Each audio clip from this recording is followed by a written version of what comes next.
So I've been following a band for some time, but now they've hit it big and everyone knows about them. You know you should be happy for their success, but you're not. You're incredibly annoyed. Do you ever wonder why that is? Well, we're going to share a theory that we've come up with that answers that very question and underlines the importance of creating communities around your music and rewarding superfans for their support and loyalty. Hey, how's everyone doing? For Bridge Atlantic, I am singer-songwriter Marcio Novelli from Canada.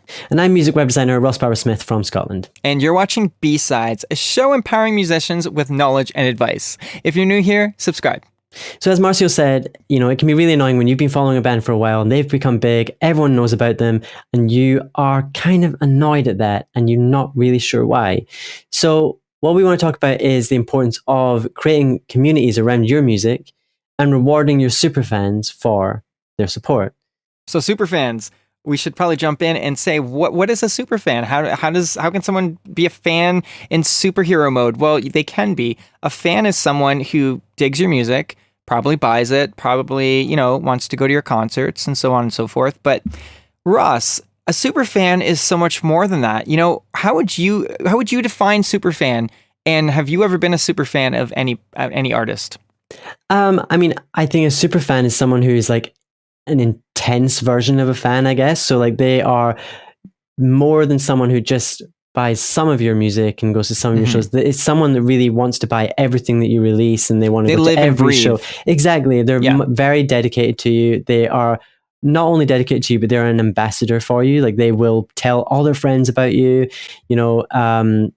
To me, that's what a superfan is. I remember D. Grant Smith in one of our previous interviews actually defined a superfan as someone who would kind of do anything for you, or they would go out of their way to help you. Whereas I think a fan supports you, but not to the same level as a superfan would.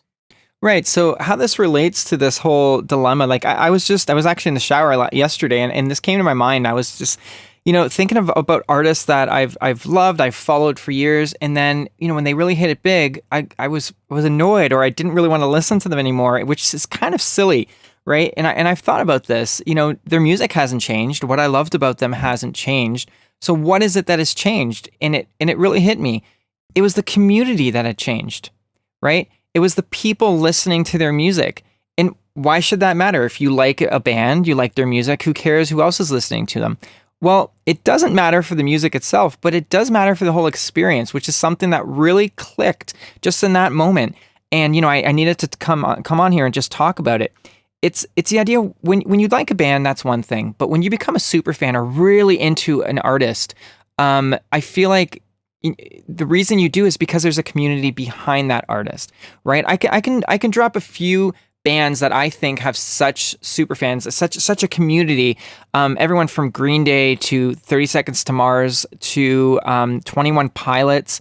I think these bands have created such communities that have actually allowed the bands themselves to try many different things stylistically in their careers, or even take years off, like in Green Day's case, take 5 years in between albums. And, but because they've built that community of fans, I think that they're allowed some freedom, and there's just, they kind of know that, some other bands can disappear, and if they don't have an album in a year or two, they're gone, but certain bands, again, 30 Seconds to Mars, another example, can go 5 years in between albums and have a following still because they have that community, those super fans.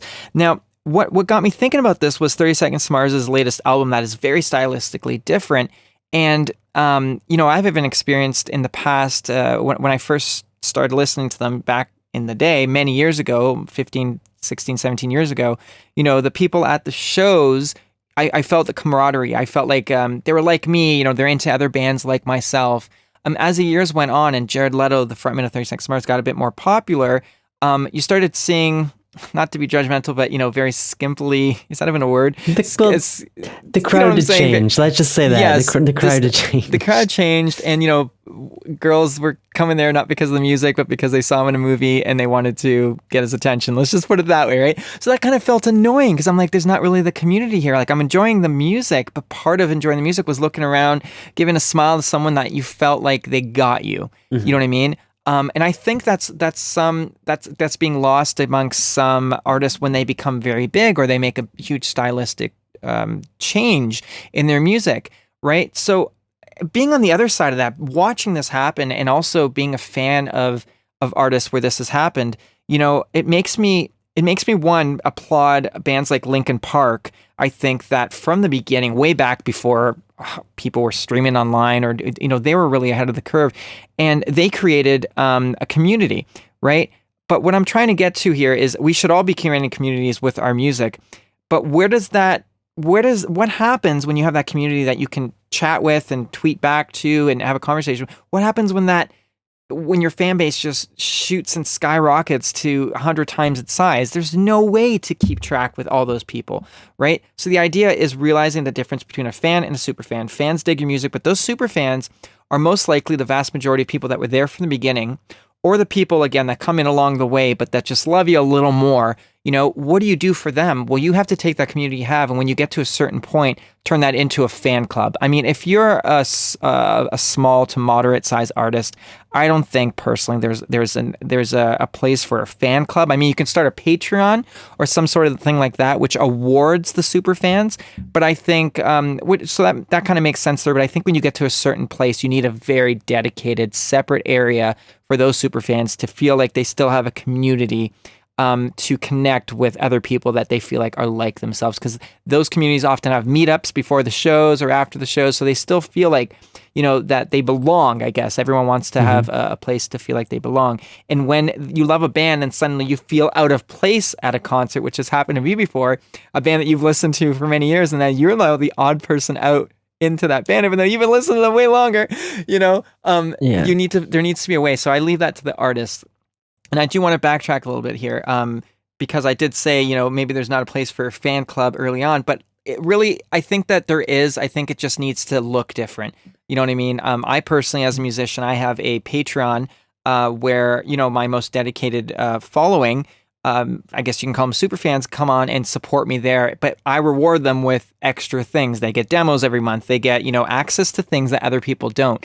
I love all my following, and I appreciate every single person listening to my music. But, if certain people are willing to go the extra mile, so am I for them, so that's something to consider, and that's something to remember. And I wish someone were telling these bigger bands this too, because, I think sometimes they just get so excited by their massive success. They do forget about those super fans that have been there either from the beginning or, again, coming along the way, but are just that much more enthusiastic about their music. Because the one thing they're forgetting is, no band is at the top forever. So, there's a saying that you see the same people on the way up, you see the same people on the way down as you saw on the way up, or something like that. Yeah. So if you don't treat those people that were there on the way up well when you're at your peak, they might not be there on your way down. And you want them there if you want to have a long-lasting career. Yeah. And I think, one thing that artists can do to kind of ensure that their super fans feel valued is remember that appreciation is a two-way street. So, you've got to be showing your fans that you appreciate the support that they're giving you.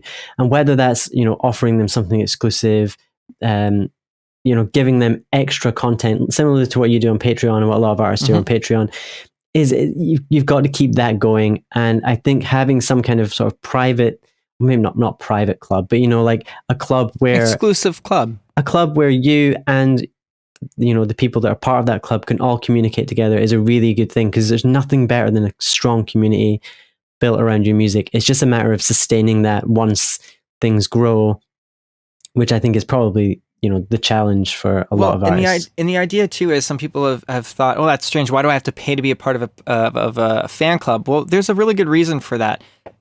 If you didn't, then everyone would be a part of that. You'd be in the same situation. So the idea is if someone's willing to dish out even $20 or any price a month or a year, it just shows the artist, okay, this person's a little bit more serious about my music, which means I can share a little bit extra with them, whether it's being a bit more personal or sharing behind the scenes stuff. So it really is the idea is just reward your super fans at any level of the game. I don't know why I just call it a game, but any level of your career. Recognize those super fans, because even if you're playing to a room of 50 people or 10 people, if one of those 10 people are incredibly enthusiastic about your music, like overly enthusiastic, and everyone else digs it, and maybe you sold, out of those 10 people, you sold 3 shirts, but the idea is the one person that wanted everything you had and just is in love with you in your music, that's a super fan. Reward them separately. You want to hold on or to even them. more.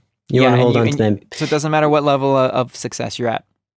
Absolutely. And I think that's probably a good place for us to wrap up. I mean, we may do something more about superfans in the future because there's probably quite a lot that we could talk about. Yeah. But please do let us know in the comments, what you found useful, what you'd like to hear more about.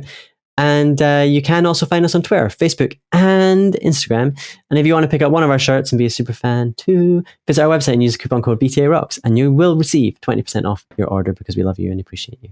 This episode was brought to you by our awesome patrons and by Social Surge, your source for social media marketing and online music promotion. Check them out because they do what, Ross? They keep the show alive. That's right. And if you would like to sponsor the show and become an official Bridger, join our Patreon from as little as $1 per month. Not only will you be able to showcase your band or brand to our amazing audience, but your support will allow us to keep bringing you weekly videos here at Bridge the Atlantic.